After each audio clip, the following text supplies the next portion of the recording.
For this top, I'm going to be using this stretchy t-shirt material, and I'm going to be using this stretchy knit top that I have, similar stretch to the fabric, as my pattern. I do not know how I bleached my tights, but I digress.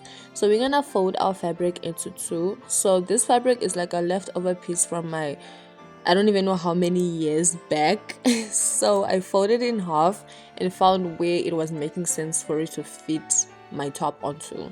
So I wanted the top to be a little bit longer, that's why I also left a little bit of space under the tank top. And now carving out the neckline, I just folded one arm to the side and did a curve, formed the asymmetrical neckline of the top.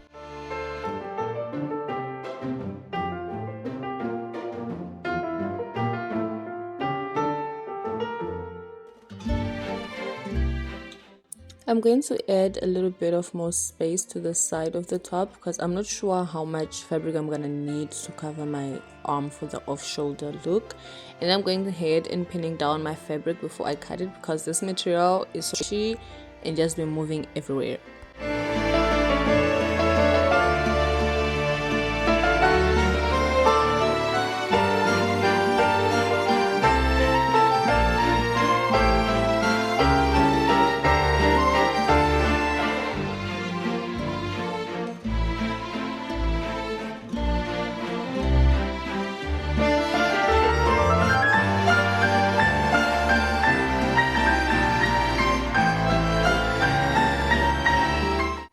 Now we're going to sew the sides of the top together, right sides touching.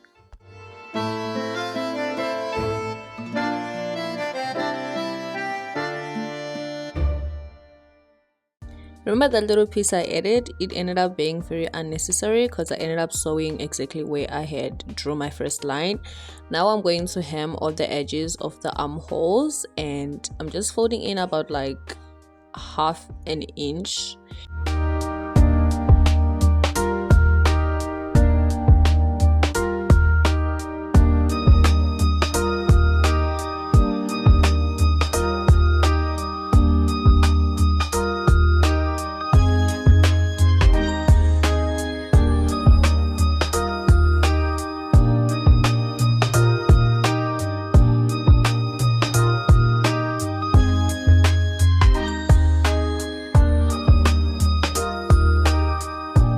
Now we're going to sew along where we had folded our hems, and when you are stitching this, make sure that you are stretching your fabric out so that when you put it on, your stitches are not going to come apart.